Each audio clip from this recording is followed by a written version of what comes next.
وہ کہتے ہیں کہ جی یہ جو بزرگوں کی تعلیمات ہے نا، یہ انہوں نے خود نہیں کتابیں لکھی ہوئی، یہ تو ملفوظات ہیں ان کے، لوگوں نے بعد میں جمع کر دیے، پھر اس میں الحاقی عبارتیں بھی ہیں جو بعد میں داخل ہو گئیں، تو اس وجہ سے آپ کو اتنے کفریات اس کے اندر ملتے ہیں۔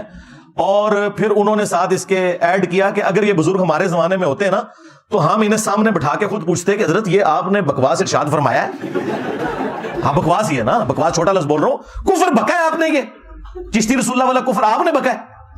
اور اگر وہ کہتے ہاں میں نے بکا ہے تو ہم ان پہ کفر کا فتویٰ دیتے۔ یہ مفتی صاحب نے کہا ویڈیو میں کہ اگر یہ ہمارے زمانے میں آتے نا تو ہم ان سے پوچھتے کہ حضرت یہ آپ نے کہا ہے، ہم نہیں مان سکتے آپ نے کہا ہے۔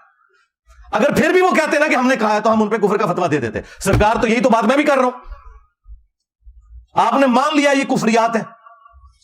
تو اس پہ میرا جواب یہ ہے کہ سب سے پہلے مجھے یہ بتائیں ان کی لیگیسی کون آگے لے کے چل رہا ہے، ان کی کتابیں کون پرنٹ کر رہا ہے؟ یہود و نصارہ پرنٹ کر رہے ہیں یا بریلویوں کے بزرگ آج تک یہ 700-800 سال سے گند سمیٹتے ہوئے آ رہے ہیں؟ پرنٹنگ تمہارے بابوں نے کی ہے۔ اگر تم لوگ سمجھتے ہو یہ کفریات تھے تو یہ کون سی دین کی خدمت ہوئی ہے کہ تم نے ان کے ملفوظات جمع کیے ہیں؟ نہیں جی جو بات قرآن و سنت کے مطابق ہو وہ آپ لے لیں، جو قرآن و سنت کے مطابق نہ ہو وہ آپ نہ لیں۔ کیوں بھی جو قرآن و سنت کے مطابق ہے وہ تو پہلے قرآن و سنت میں لکھی ہوئی ہے، اینج کر کے کان کیوں پھڑنا ہے؟ نظر ادھر رکھو اپنی کتابوں نو، لاؤ چوکی چ رکھ کے اگ، جن میں گستاخیاں لکھی ہوئی ہیں، اپنے ناموں کے کلمے پڑھوائے ہوئے ہیں تمہارے بزرگوں نے۔ نہیں وہ الحاقی عبارتیں وہ بعد میں شامل ہو گئی ہیں، پرنٹ کیوں کر رہے ہو؟ وہ جی ہمارے اعلیٰ حضرت نے تو فتاوی رضویہ کے اندر کہہ دیا تھا کہ جی اگر کوئی شخص یہ دعویٰ کرے کہ میں اللہ کا رسول ہوں تو اسے کافر کہیں گے۔ ایک کیڑی ایڈی پی ایچ ڈی گل ہے جی انہوں نے پبلک کی ہے، تو سارے پتا ہے، بڑا احسان کیتا ہے جی اعلیٰ حضرت نے امت ہوتے کہ دس کے کہ اگر کوئی کہ میں اللہ کا رسول ہوں نبی علیہ السلام کے بعد تو ہم اسے کافر کہیں گے۔ یہ جو نے کیا کڑیا ہے؟ اس سے پھر وہ کہتے ہیں وہ چشتی رسول اللہ والی ساری چیزیں فارغ ہو جاتی ہیں، کیونکہ اعلیٰ حضرت نے پھر اس میں یہ بھی کہا کہ چشتیہ کے بزرگوں کی طرف جو کتابیں ہیں نا یہ غلط منسوب ہوئی ہوئی ہیں، انہوں نے یہ باتیں نہیں کہیں۔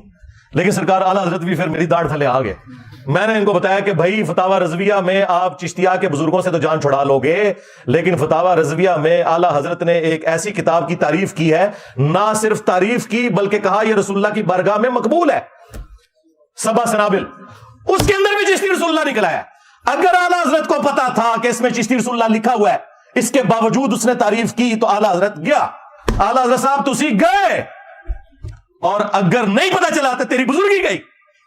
کہتے ہیں نا وہ سے وقت ہے دلوں کے حال جانتے ہیں، اور سارے گوز فارغ ہو گئے 800 سال تو کسی کو پتہ نہیں لگا کی کوڑ لکھے تو کتاب اندر۔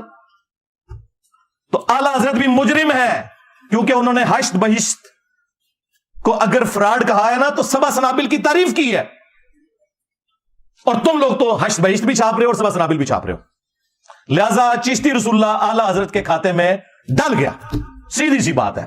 اعلیٰ حضرت کو کوئی اس حوالے سے ہم چھٹی نہیں دے سکتے۔